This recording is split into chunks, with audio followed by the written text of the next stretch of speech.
I want to take a couple of minutes. We haven't had an event, a big event like this for such a long time. It's so good to see so many people we recognize, and also some new people that are just getting involved with us. I'd like to, and I don't pretend this is a complete list of all the people I should be referring to or introducing here, but I'm going to mention a few. We have Will County Board Commissioner Stephen Ballack. Am I pronouncing that correctly? Stephen Ballack. Stephen Ballack was he's a Homer Township supervisor. Do you know Steve? Homer Township was the first township to have a sanctuary for pro-life in Illinois. And I was talking to Steve, yes.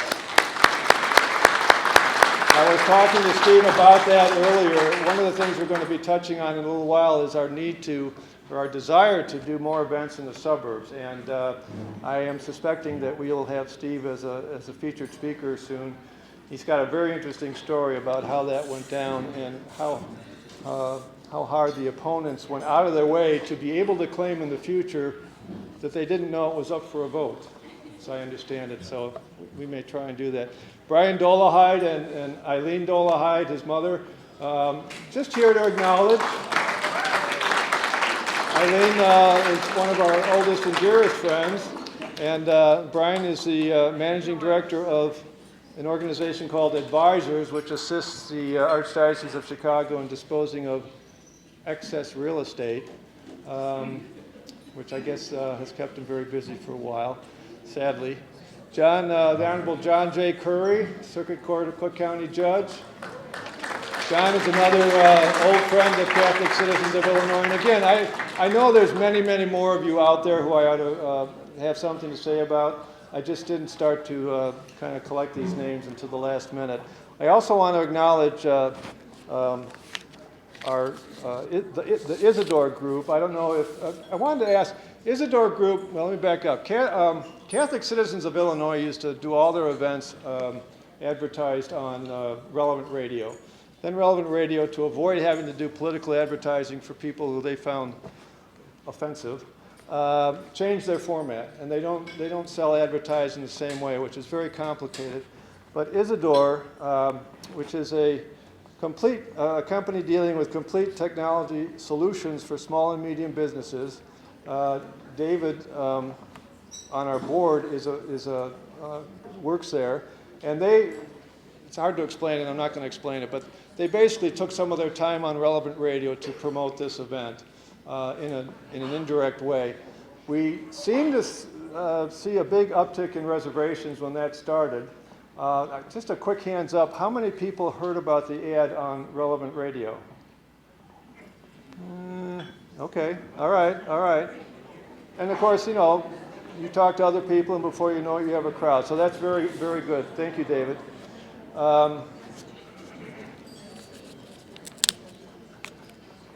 I want to just talk briefly about, this, as I started to say, this is not our annual dinner.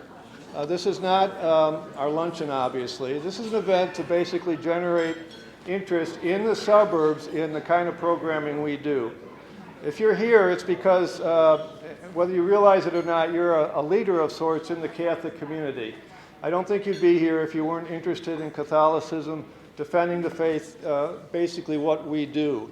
Or somebody invited you who thought that you were such a person, and that's why you're here. I know we have a lot of young people here, and I hope you take this very seriously. You were invited here because you were perceived as somebody who, down the road, may help us reach out to the next generation of young Catholics that are promoting the same values that we are. What is that we promote? I was trying to think of how to define it.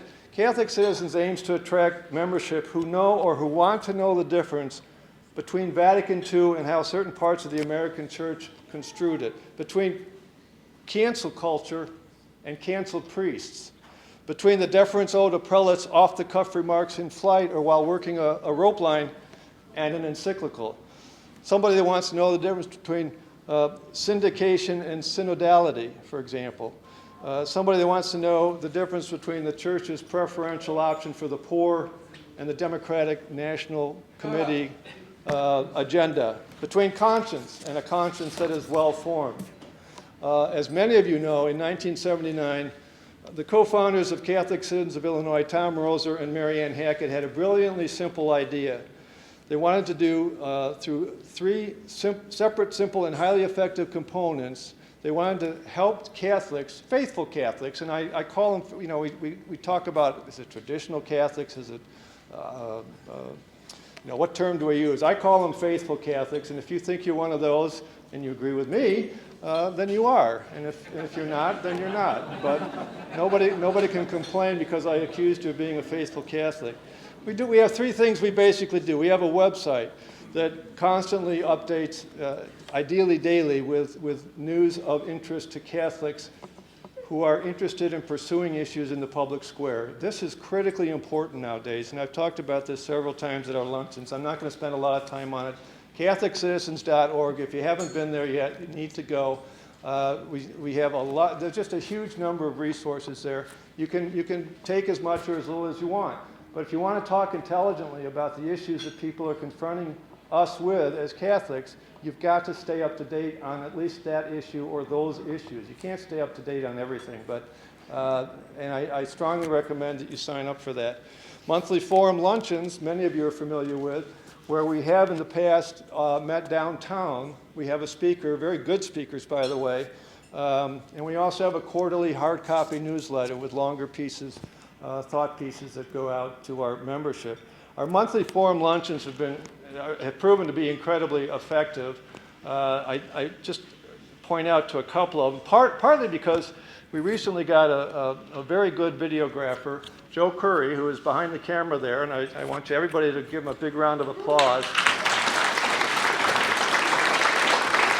I'm not kidding about this. This has been huge for us. In October, we featured Father Robert Altman. How many know Father Robert Altman? Yeah, okay. And you know, he was controversial about things before that luncheon appearance, and he's been controversial about things after. But if you look at that video, and 34,000 people have done that on our site, that video catapulted this issue into the national headlines, okay? Unfortunately, it catapulted Father Altman out of his parish, but you know, the way Providence works, that raised the issue in a huge way. In this very facility, not in this room, but I mean like the whole facility, in June we had the Coalition for Canceled Priests had a rally here, if you will. This room was packed.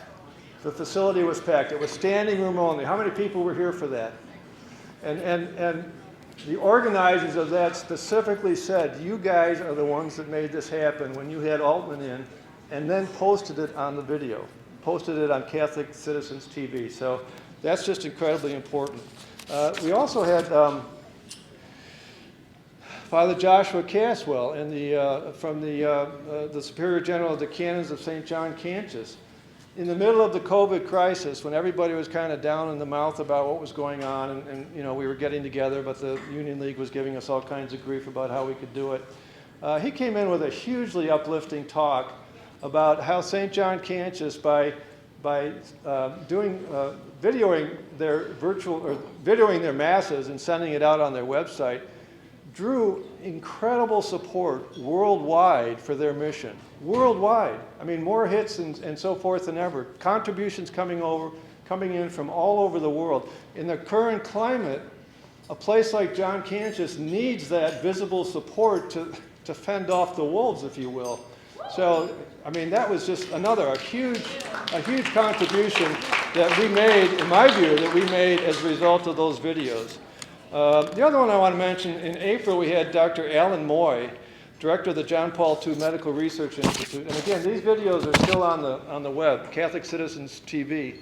He gave an absolutely stunning presentation on the problems with the vaccines that were just coming out at the time, the link between the vaccines and the extent of the link to the vaccines with aborted fetuses, and most importantly, how easily it would have been for Big Pharma to avoid that. It was just a fascinating talk. I noticed that there was a big spike in his appearances, both locally and nationally, talking about this very topic. So again, these luncheons, small in scale as they may be, have a huge impact. And this is the kind of stuff that Catholic Citizens of Illinois is doing, and we want to do more of it. What can you do? Well, on the tables, I've distributed a piece of paper. I'll just hold it up. It looks kind of like this.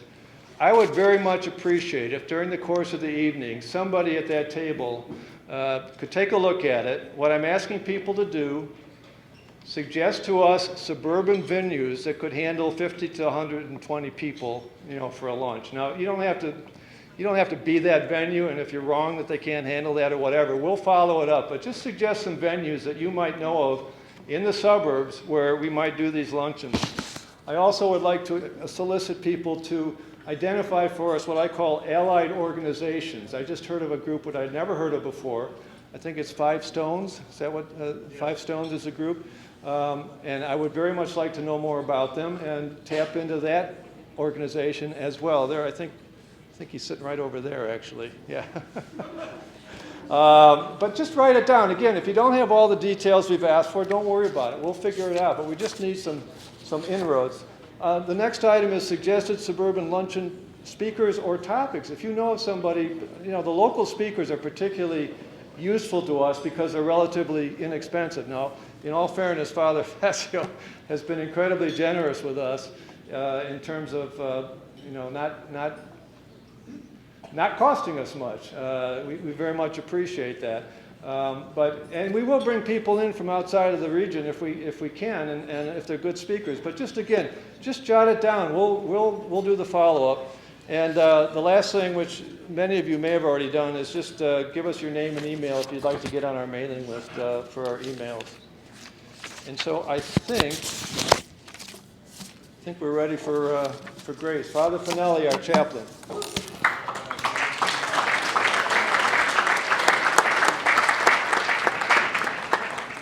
Well, first I want to say welcome to Father Fessio and all the priests who are here. God bless you all.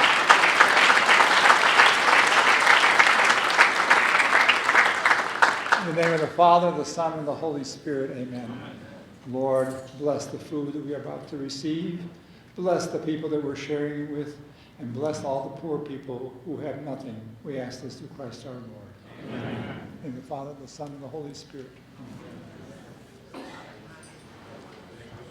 And again, if you're interested in the raffle tickets, please either go out to the lobby or watch someone walking around with the tickets. Thank you.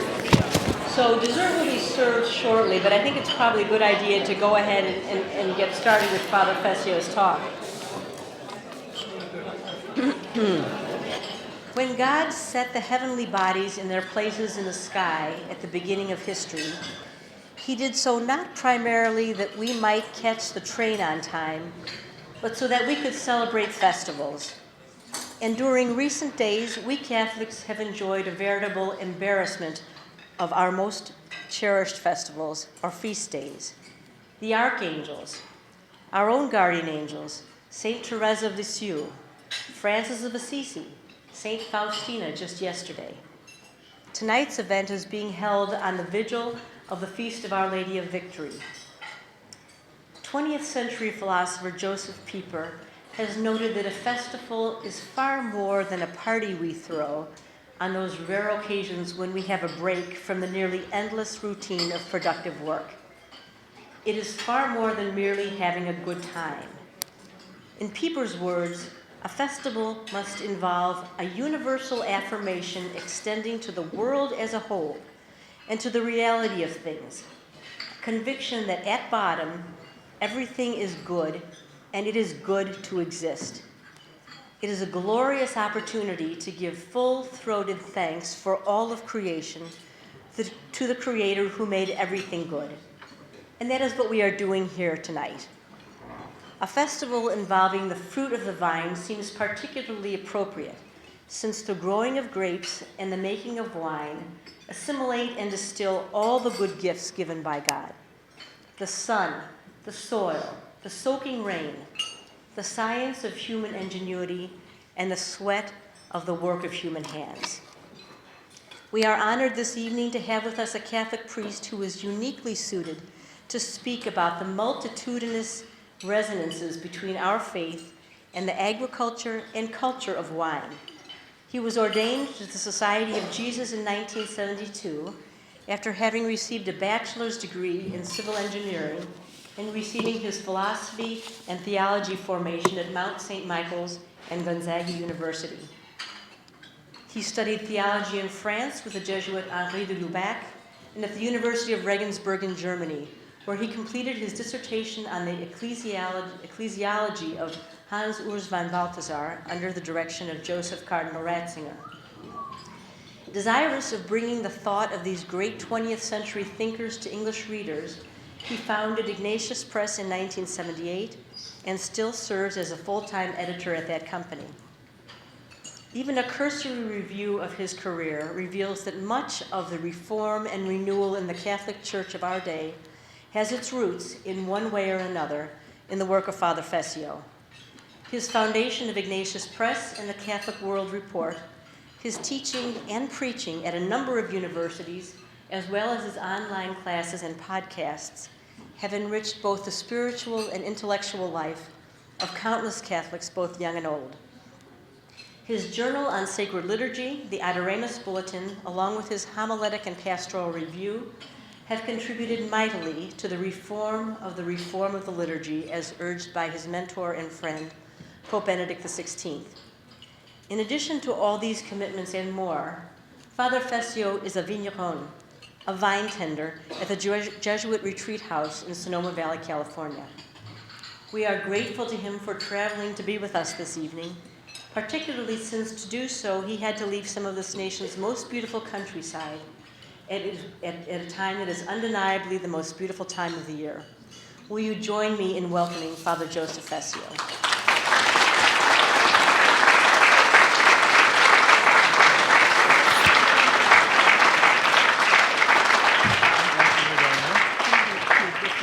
Okay, that's good.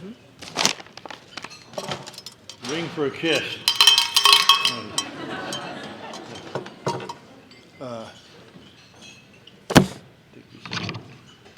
Thank you, Madonna. We've been here 3 hours now, so probably if I just said a closing grace, I would become more popular than if I continue to speak. But it took me 5 hours to get here, and I'm going to take me 5 hours to get back. So I will simply say, if you want to, we've been drinking for 3 hours now, if you want to fall asleep, go ahead. I'm not a stranger to this organization, actually. I gave a talk here in Chicago at least 30 years ago when Marion Hackett and Tom Roser were kind of the key players here, and Kathleen Sullivan was involved, and Jerry Urbick. And so it took them 35 years to invite me back, but I'm glad to be here. I've had, in my long life, I've had a few experiences in Chicago besides speaking to this group. One I remember very distinctly. There's another very fine Catholic woman, Eleanor Schlafly, sister-in-law of Phyllis Schlafly. And for some reason, I was going through Chicago to somewhere else and was supposed to meet with her between flights. And I was going to meet her at the Hilton Hotel, which, as you know, is part of the complex of O'Hare. And the plane landed, and the announcement came, the outside temperature is minus 65 with a wind chill. I wonder what that feels like. So I had my clerics on. I didn't have a sweater. I had a thin coat. And at least there was a tunnel that goes underneath the airport to get into those. I'm gonna go above ground. So I got out of the plane. I'm going across the highway, the road there, and I go down. I see the hotel about 20 yards away. I think, if that door isn't open, when I get to it, I'm going to freeze to death. I mean, this was my other experience in Chicago, of many. I had to visit then Monsignor Slattery. He became Bishop of Tulsa, Oklahoma later, but he was the director of Catholic Consensus Society, which is located here in Chicago. And I was a young priest then. I'd been to Chicago many times, and it's December. We're walking down somewhere downtown, And I see these signs in front of restaurants, but they're all on springs. I said, what's that all about, you know? Then the wind came. And I saw these signs, you know, going down like this, going down like this, and popping up again. I'd never seen that before. All right, so that's my experience in Chicago. Why should a priest be asked to speak about wine growing and wine making and wine drinking? And the answer is we shouldn't be. I'm a Jesuit, and Jesuits, when they were giants, which was a long time in the past, had many scholars who were astronomers, who were like paleontologists, who were outstanding scientists. We don't really seem to have that anymore, except Father Spitzer, perhaps, in Southern California. But I am somewhat qualified to speak about wine growing because I do grow grapes and I do make wine. Why do I do that? As a young boy in a household with an Italian father and a French-German mother, they drank with their meals, but I didn't like the taste of wine, so I stopped drinking it. I never began drinking it. When I went to high school and college, drinking was very popular, but it didn't attract me at all, so I didn't drink at all. Until I got to France, after I entered the Jesuits, age 27, and I realized that wine is not alcohol. Wine is not simply a drink. Wine is part of a meal. And in France, we'd have vin ordinaire, or vin de table, where you'd have a little glass, a Duralex plastic glass, and you'd put some wine in it and some water in it, and you drink that with your meal. I thought, wow, this is really pretty good, you know. So that's when I began drinking wine. I did my theology doctoral work in Bavaria. And that's why I hadn't drunk beer before either. And that's when I discovered Bavarian beer. And I discovered 13 different kinds, not brands, but kinds. You know, Bock, Double Bock, Weiss beer, Pilsner, and so on. And even some of you are old enough to remember the milkman. You know, would come by your house and take the empty bottles and bring you the new bottles of milk. I see some people nodding their heads. Well, in Bavaria, at that time, they had the beer man. You put out your little case, you know, with your empty bottles, so you come back in the evening and you have a case of beer. And I remember I came back in 1972 for ordination, and I had my first American beer. I believe it was a Budweiser. And I took a sip, I spat it out, I poured the can out. I said, if you're going to call this beer, I need another name for what I was drinking over in Bavaria. Because these things are not the same. In any event, I began to learn to drink wine in France and beer in Germany. Came back to the United States, founded an English press. In 2011, I got a visit of a very fine Jesuit priest, a friend of mine, Father Bob McTague. And he showed us this CD by Chris Martinson, who was a former CEO of a Fortune 500 company. He was an MD.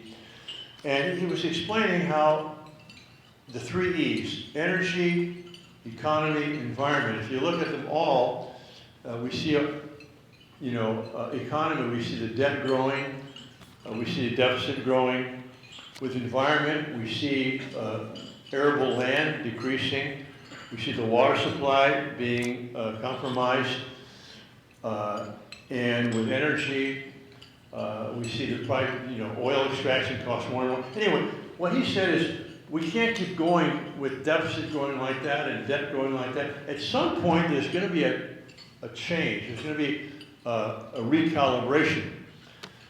And it could be economically and existentially difficult. Well, I figure, I'm a Jesuit, I'm a priest. There's always a place for me to stay, keep friends and former students. I don't have to worry about that. But Ignatius Press is kind of a family. There's about 15 of us full-time there at our office, and they've got families. And I thought, I want a buffer. Well, at that time, 30 years ago, we bought this property north of San Francisco, a place called Guerneville.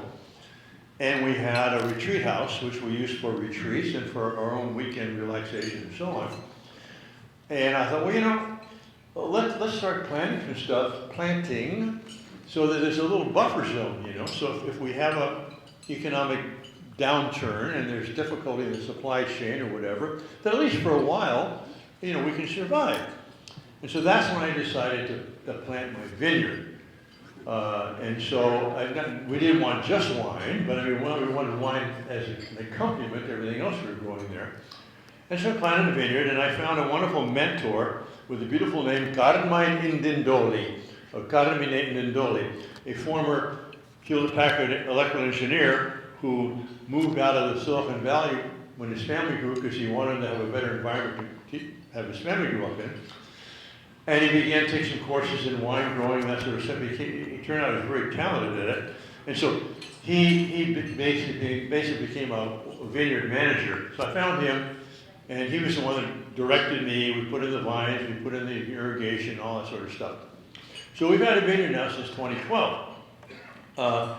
And I planted 8 varieties, Sauvignon Blanc, Pinot Noir, Chardonnay, Cabernet Sauvignon, Merlot, Zinfandel, Petit Sirah, Gewürztraminer. And my friend Sam Sebastiani, you may have heard of Sebastiani Wines years ago, he's a great wine grower himself. He said, you can't have a great wine with all those varieties. You have to have one variety, a lot of acreage, and you get the complexity. So I said, Sam, I'm not trying to win gold medals. I just want to enjoy wine, you know, and this is what we like, so we're going to grow it. So that's my competence to speak to you about wine growing, wine making. As far as wine drinking, I'm sure you're all as good as I am at that. But the title of this talk is something like Theology of Grape Growing and Winemaking and Wine Drinking or something. So let's talk a bit about that. In sacred, let's take scripture to start with, and then tradition and so on. Let me pause for a second. If you really want to know about kind of a reflection on wine growing, I recommend this book by Roger Scruton, he died a couple of years ago. He's great. He's not a Catholic, not even a Christian, I don't think, but he's a very fine traditional philosopher from England. And he has a book called I Drink, Therefore I Am. And this is, from the philosophical point of view, this is an outstanding, it's really enjoyable to read.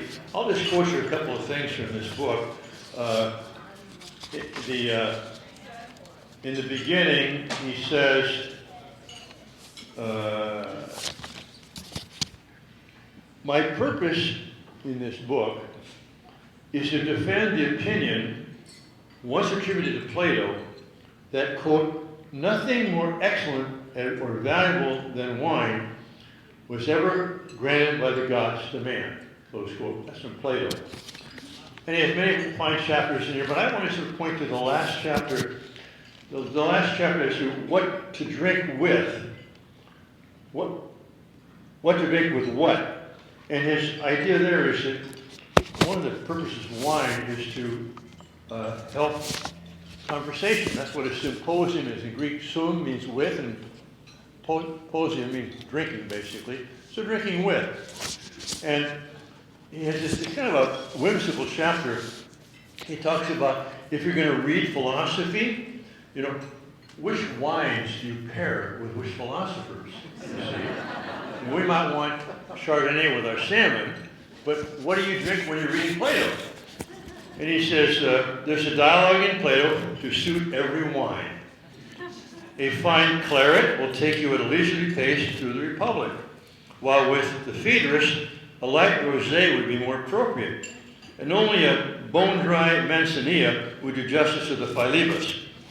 The laws would benefit from a robust Burgundy, giving courage and permission to the inevitable desire to skip. When it comes to the Sublime Symposium, in contrast, something light, semi-sweet, will help you to capture some of the gaiety of the company and to drink to each of the participants as they rise to speak. So that's one of Plato. He's got about 20 philosophers here. I'll just take a couple of examples. Aristotle, this is good. Readers of the metaphysics will understand when I say that plain water is the only conceivable accompaniment. To swallow the driest book ever written, you need plenty of liquid. And he has St. Augustine in here. He says, there are two St. Augustines, the self-doubting soul revealed in the Confessions, and the humble servant of God weighed down by certainties, who wrote the De Trinitate and the City of God. With the first, a glass of the local Carthaginian would be appropriate, but since it's no longer exported, you could do worse and replace it with a Moroccan Cabernet Sauvignon. The City of God requires many sittings, and I regard it as one of the rare occasions when a drinking person might have legitimate recourse to a cool glass of lager, putting the book to one side just as soon as the glass is finished. So it takes a while to get to the City of God. Finally, how about Aquinas? Many times have I begun the Summa Theologiae of St. Thomas, only to give up after 100 or so of the questions. The great problem with this book is that its real contribution, in his view, the study of virtue and character in the account of the good life for men, is reserved for the second part of the second part. And few people win through to the secunde, which is the second part of the second part. And none of them without the help of a good few bottles of scotch. Scotch is as good as anything to get you through that crazy stuff about angels and species. But when you have emerged on the serene path of the virtues, it is fitting to raise a glass of Sangiovese in honor of the saints. Anyway, so it's kind of both whimsical and theological, but I would say if you're interested in the theology of wine, well, philosophy is a handmaid of theology, right? So this is the book for you. Roger Scudden, I drink, therefore I am. Okay, let's look at the theology just a bit. Let's look at the Bible, okay? In the Old Testament, there's several major foods. There's three major foods, basically. And although wine is mentioned many, many times in the Old Testament, almost always is mentioned as an expression of God's wrath. Grapes of wrath, the grapes being crushed, drinking the chalice of pain and punishment, but not always. And so in Psalm 104, which is a beautiful psalm, I recommend it very highly, we see this little verse speaking to God. You cause grass to grow for the cattle, and plants for man to cultivate, that he may bring forth food from the earth. Okay, so that's why God made plants, so we can bring forth food. What are the foods? Wine to gladden the heart, oil to make his face shine, and bread to strengthen man's heart. So those are the three foods that come up, I think, most often in those. Wine, oil, although you're not eating it, you're putting it on your beard, I suppose. But I think when you have bread, you put oil on that, right? And then you get your wine. So, wine, oil, and bread. The New Testament's obvious. We've got the multiplication of loaves. Also some fish there. I think that was just tagged on so that Christ would have something to say against the vegans. And then, of course, there's the Last Supper. And in the Last Supper, which is repeated at Mass, of course, the sacrifice at the cross, but it's also the Last Supper, you've got the bread and wine. And I remember very distinctly, years ago, I was in Spain visiting my provincial who was there, and celebrating Mass, and I thought, as we offered the bread and the wine, in the offertory, I thought, who are the Greek gods of bread and wine? Dionysus, the god of wine, and Ceres, we get cereal from that, god of grain. And so the Greeks recognize there's something supernatural, something divine, something elevated in these bread and wine.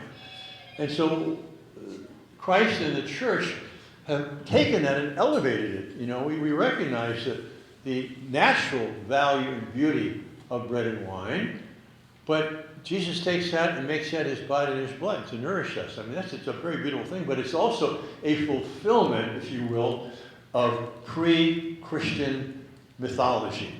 We are there with Dionysus, we are there with the Ceres, who have been tamed, enriched, and elevated. In the liturgy, one of the changes after the council, in the reform of the Mass, and that's a whole other topic I could talk about, very important to me, was the changes that were made in the Mass. And I celebrate Mass Novus Ordo. Every time there's an option, I choose the option most like the extraordinary form, or the Old Mass. And so I say the Canon 1, Roman Canon. You know, I say the Canon in Latin. I face east with the people, facing God. We have the readings in English, but all the ordinary parts are in Latin. We sing the Kyrie, the Sanctus, Understay, and so on. However, there's one change that a lot of people are upset about, and I'm not so much, and that is the offertory prayers. The offertory prayers in extraordinary form are very beautiful, no question about that. They're profound. But they, in my view, and in the view of those who reformed the Mass, they anticipated too much the transformation of the bread and wine into the body and blood of Christ. It was always talking about something which had not yet happened. Whereas there's a simplicity in the new Mass where in the offertory you say, fruit of the earth, work of human hands. Okay? Fruit of the earth, work of human hands. And fruit of the vine, work of human hands. You're talking not about the final result, which is the consecration into the body and blood of Christ. You're talking about what you're offering, okay? So I like that. And actually, in our retreat house, we have a chapel that does actually face geographical east, and it's got this kind of set of windows there. And off on the side, I can see part of my vineyard. I see the Chardonnay. I use the Chardonnay for Mass. And then I'll tell you a little later here, I also planted a wheat field, which is right in front of me there. And so I grow the wheat and make the host, for the wheat. And so to me, it's just you don't have to use bread and wine from your own land. But when you do, to me, it just adds something to symbolism. Because, well, what are we doing with the bread and wine? It's supposed to represent us, right? We're representing fruit of the vine, fruit of the earth, God's gift, work of human hands, our gift. We gather that together, and we're going to offer that to God. And what's God going to do to that? He's going to transform that into his body and blood. And then the priest turns around as the bridegroom to the bride, and we're nourished by that. Anyway, in the liturgy, so we got New Testament, we got the liturgy. It's a beautiful example and symbol of self-offering. And then we get the fathers of the church. Now, the fathers of the church talk quite a bit about bread and wine, but my recollection is that the main themes they had were this a pluribus unum. They didn't put it that way, but that is to say, what characterizes making wine and making bread? You take a bunch of little grapes, individual grapes, you crush them, and you ferment them, and then they become wine. They become united, right? Likewise with the wheat. You harvest the wheat, you crush the wheat, you process the wheat, you make bread. Now you've got one loaf made from all these individuals. So that was one of the factors, or the features, if you will, that the fathers of the church, returned to again and again. So that's a very brief outline of just some of the theological components here of winemaking and bread making. But I want to go a little bit in my experience here. So I grow grapes in California. I'm not going to ask you a show of hands, but I want to think about that. I want you to think about this. Every state in the Union has a winery, at least one. That includes Hawaii and it includes Alaska. I'm not sure about Guam and Puerto Rico, but anyway, the 50 states all have wineries. So they all produce wine. Of all the wine produced in the United States, what percentage do you think is produced in California? Oh, I hear some more. What? How much? 40. I heard some say 90. Even that's low. 94% of the wine produced in the United States produced in California. I'll tell you why in a minute. how much of California wine, what percentage of California wine is produced in the Napa Valley?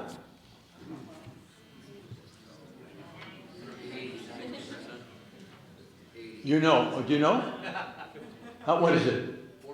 Yeah, well, you know, I told you that, okay, so, yeah, 4% in the Napa Valley. Okay, 50% of the revenue comes to Napa Valley, with 4% of the volume. Now, why is it that so much wine is produced in California? It's a very obvious scientific reason.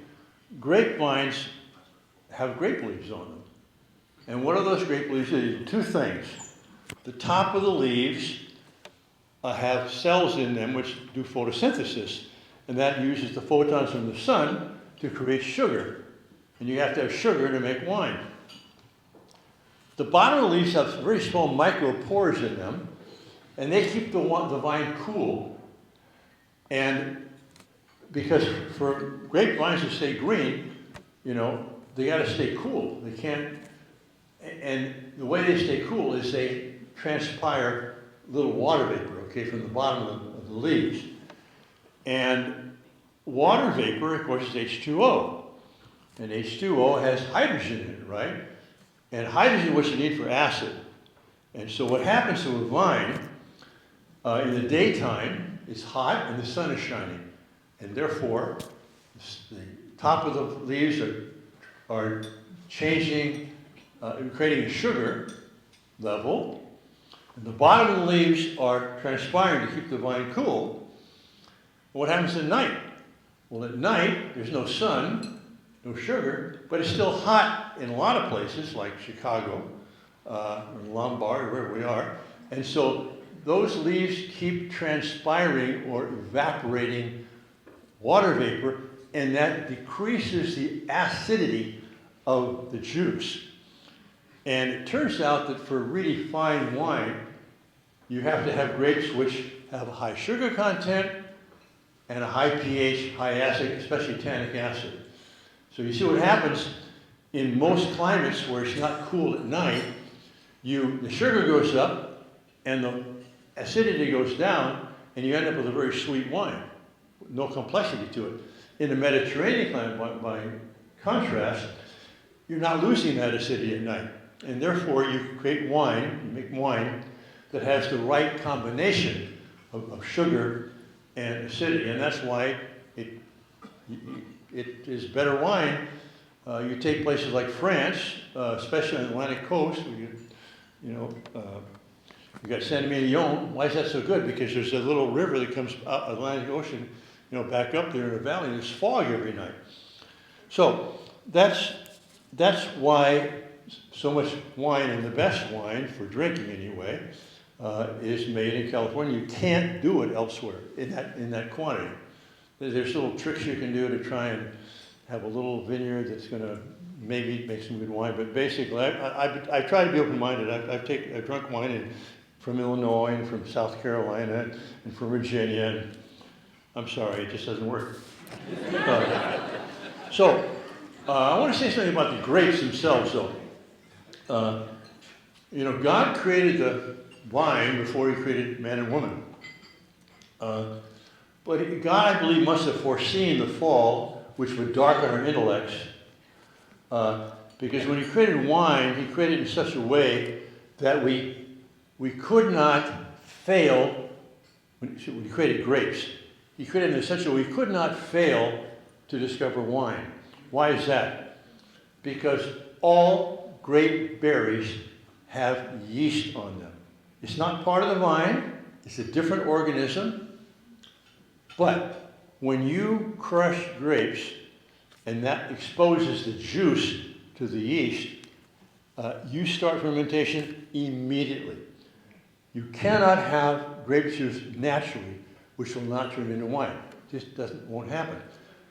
There was in the 19th century a Methodist who believed that the word oinos in Greek didn't mean wine, it meant grape juice, and that Jesus didn't have wine at Lesser, but had grape juice. And so he developed a process a complex process where he was able to refine and filter grape juice so that it would not ferment. His name was Welch. And that's how Welch's grape juice got its start. But apart from that process, you can't prevent grape juice from fermenting. And I want to say a word about yeast. This is theological too. Somewhat like a candle, you have candles at Mass, you know, and the beeswax, at least 50%, 51%. But what does a candle do? A candle gives light and a little bit of heat, mainly light, but in doing so, it consumes itself. It gives itself up. I mean, the light doesn't do the candle any good, but it does us some good. And so a candle at Mass is a symbol of self-sacrifice. It's a symbol of giving oneself for the good of others. Well, what does yeast do? You know, you take your grapes and you crush them and you put some yeast in there. And what does yeast do? It ingests the sugar. That's what nourishes it. And it excretes acid or alcohol, which is toxic to it. It excretes alcohol, and it breathes forth carbon dioxide. Now, most of my wines have a little bit of CO2, and I like that. It kind of somewhat effervescence. But the thing is, here's what happens.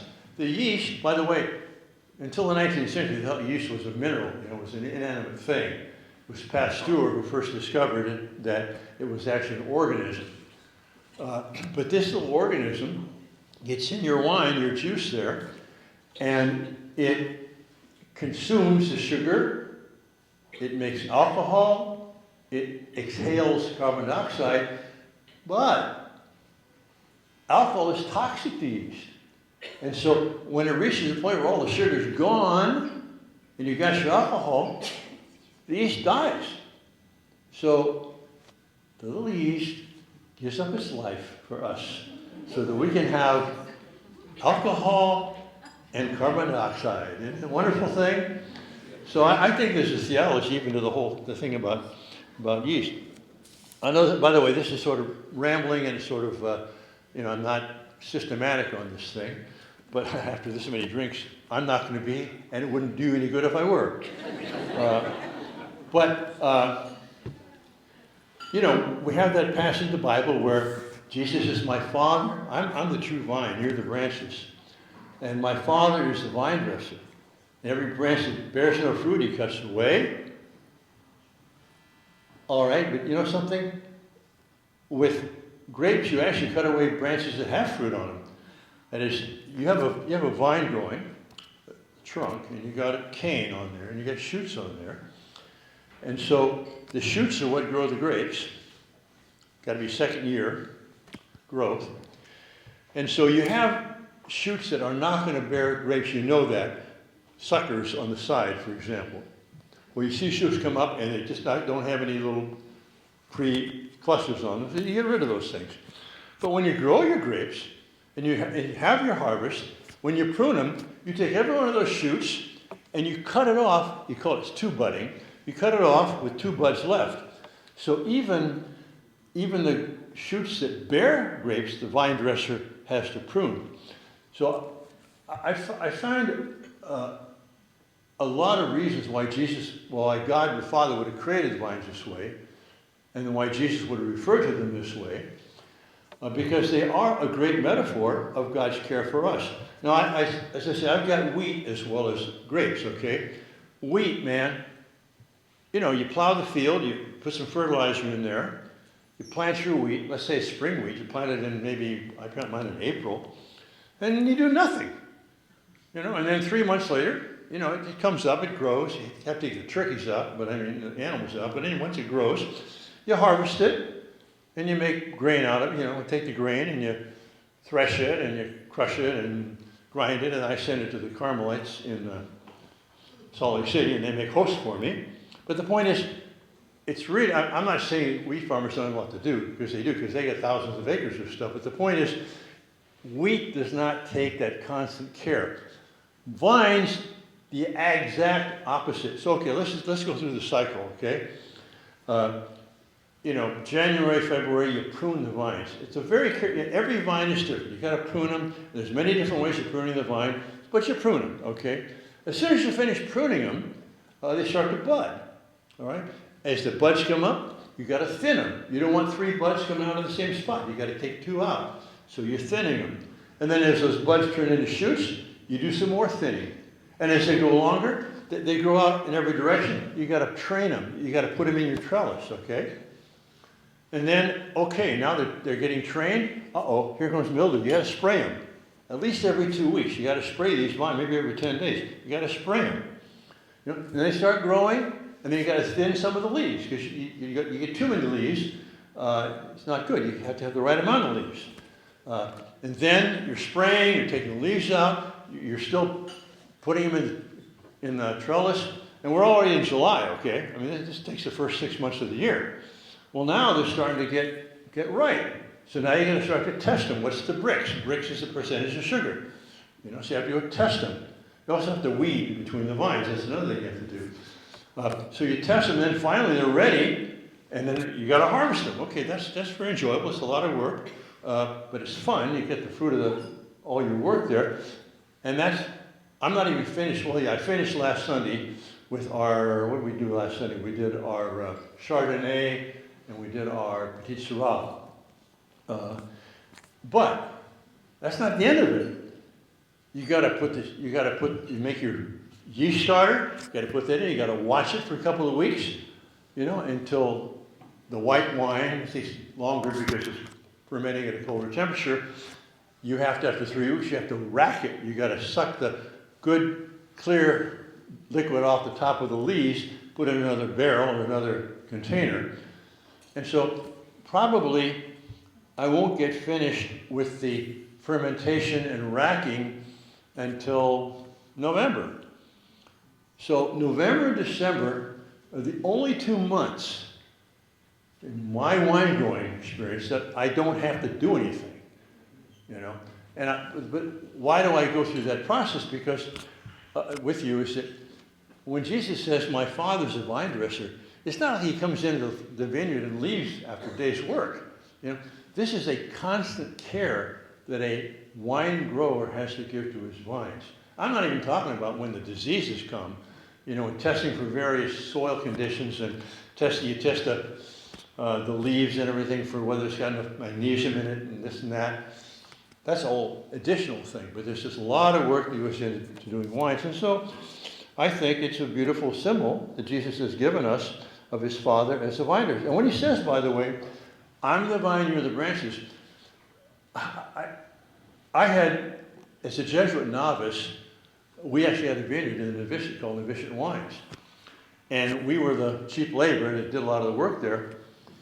But when you're picking the grapes, because you end the novitiate around this time of year, and the grapes are ready to pick, we had these vines. It's the old, they weren't on trellises, they're the old style, just vine grape stakes and so on. But you had the huge vines, and you have to jump in there, and you have to get these bunches of grapes, put them in a wooden box, and take them down and put them in a bin.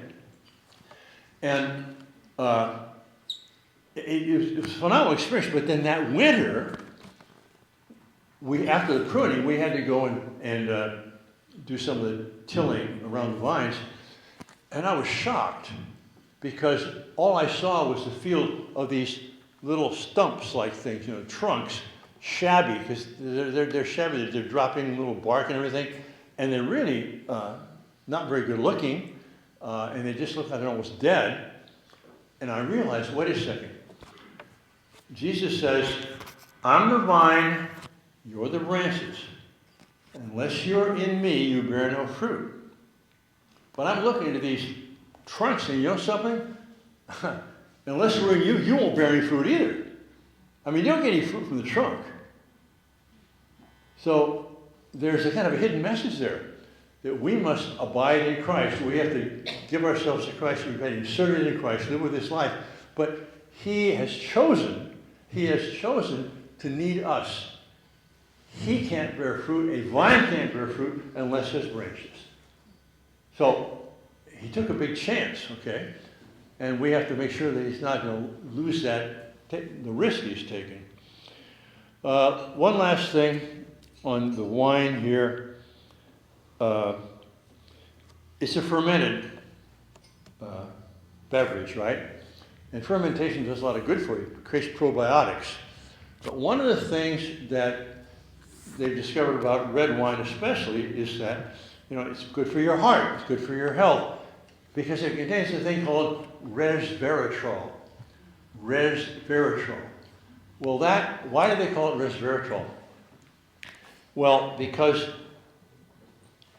it's resinous. It's like the resinous veratrum grandiflorum. It's called hellebore in English or Greek. But that's the substance. It comes from the hellebore, and it's also in wine. So that's where it comes from residue of veratrum. So resveratrol. But I like to think of it as resveratrol, res being thing, vera meaning true. The true thing. That's what's in the vine. And you know the famous expression, in vino veritas, right? In wine is truth. That actually comes from the Greek. Oinos kai aletheia, wine and truth. Anyway, I think I'll leave my grape reflections there, and I want to say something about wheat. Because there's a lot of scriptural stuff there too, but I decided about 6 years ago that, I've got wine from Mass, from my grapes. I want to grow some wheat and make some bread. And so I read up on that, and I had this little field of about 5,000 square feet outside the chapel. I tilled it very carefully, and I planted the wheat, winter wheat, and I figured, hey, I planted 10 pounds of wheat. Jesus says, good soil, you'll get 30-fold or 60-fold or 100-fold. So I figured, hey, if I plant 10 pounds of wheat, I'll get 300 pounds, right?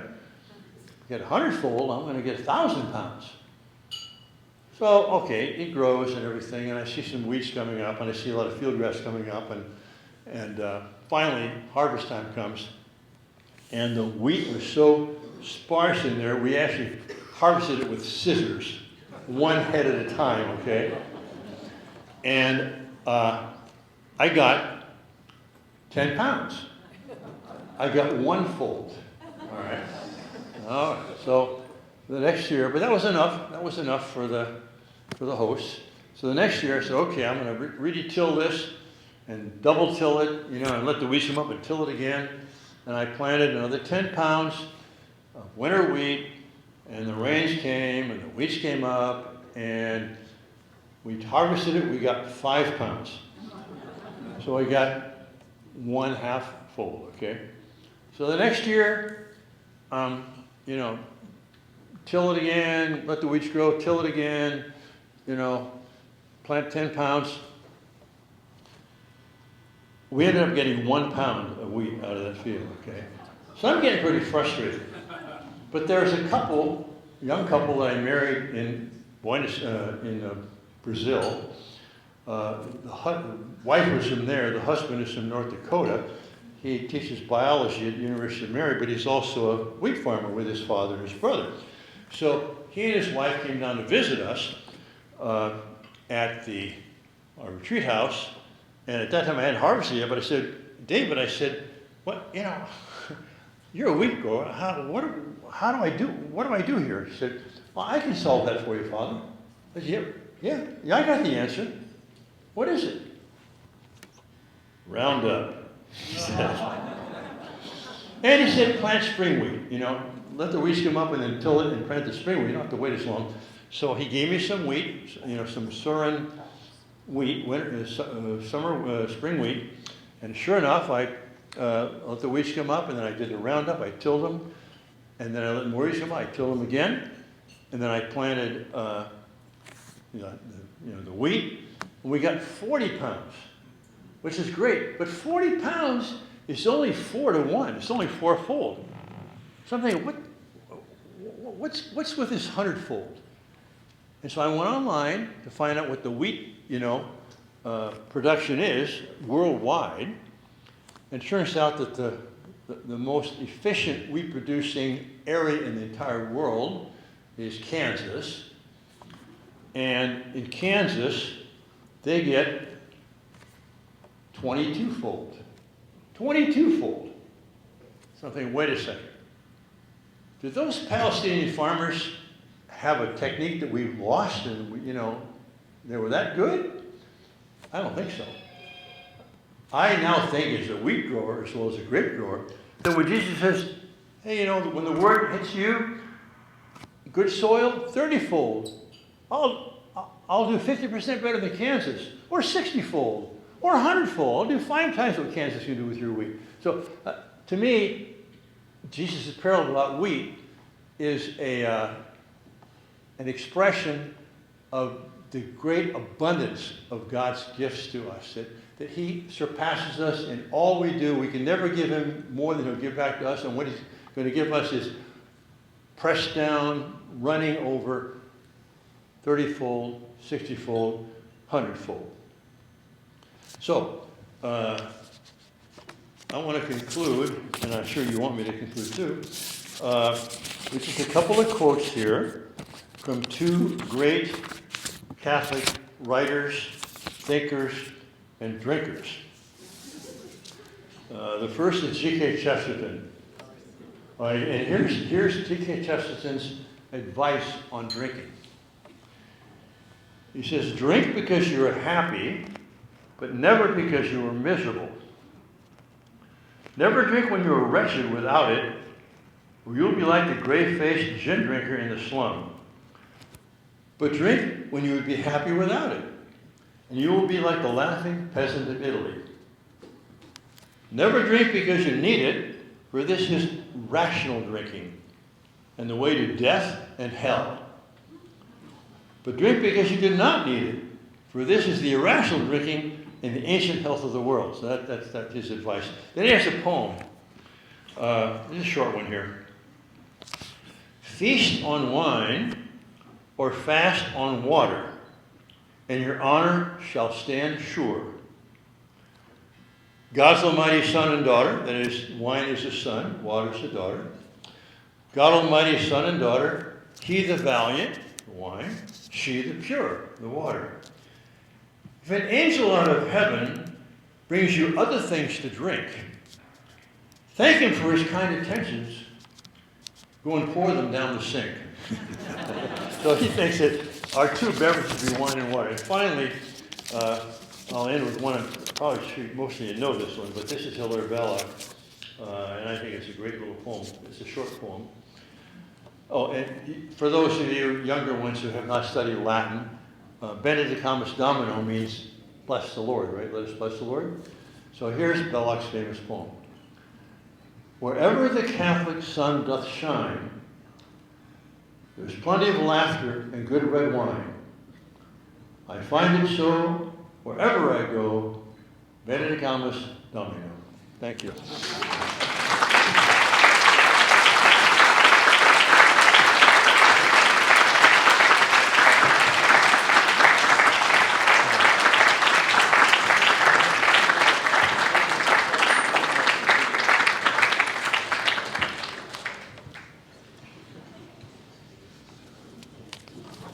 I think we're going to open up for a few minutes of questions, if there are any.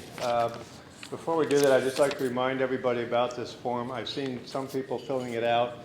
On your way out, if you have added any information to that, maybe you could just leave it on the table where the wine baskets were, rather than us trying to find them and collect them, and we'll just get them after the event. There are also envelopes and cards on the table if you're so inclined to support our work with yet another financial donation. Please feel free to do that. There's a white bag that you can put those completed envelopes in. Most important is to get your email address and try and allow us to try to stay in touch with you. This is really important. That's the whole point of the event tonight, or at least the major point. Are there any questions for Father? Way back in the corner. And you've got to keep your voice up. So, Father Joseph, do you ever have any problems with nutrients?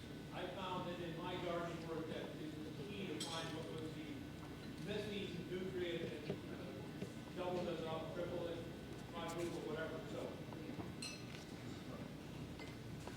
Did you hear that? I didn't quite make that out. I didn't, but that, I'll answer it anyway. What was the question? About, What kind of fertilizer is needed? What kind of oh, in the vineyard, fertilizer in the vineyard? Okay. I don't use any, well, excuse me. Yes, in this, between the winter, spring rains, I put a little triple 15 on the land, that's it. But if you really want to be a wine grower that's doing it, you know, in perfection, you test the vines and you spray, you have foliar fertilizer, you've got other kinds of fertilizer, you put it in your irrigation system, and there's all sorts of things you can do. But you know, I just want wine that, I have 3 levels: drinkable, enjoyable, superb. Almost all my wine is enjoyable. Last year, we had a fire. You heard about the fires in California, well, every year now, but we had, it went through all 150 acres of our property, a fire did. But it was a brush fire. Most of the trees were left, and it stopped at the vineyard, and it stopped at our house, all around us. Wow. But we had 2 months of dense smoke, all right? Yeah. And that ruins wine. And it gets on the skins, obviously, so I did something which is a sin in Napa Valley. I picked and I crushed my Cabernet Sauvignon, and I fermented it off the skins, I made a rosé out of it, you know. And so I made all my red wines, my Merlot, my Zinfandels became rosés, my white wines I did regularly. But you know how if your eyes are better than mine, you read those labels there about, you know, this has a nice finish with a touch of chocolate and a little bit of berry flavor and everything. Well, this wine tastes like an ashtray. Anyway, any other questions? I was so complete in my talk that there's nothing. You covered absolutely everything. I just want to remind everybody that Catholic Citizens of Illinois has a board, a volunteer board. Madonna Mascarello was responsible for this banquet, but everybody was really responsible in the sense that all of the board pitches in and does as much as they can, time permitting and so forth, and this is the result. It's really a fantastic organization.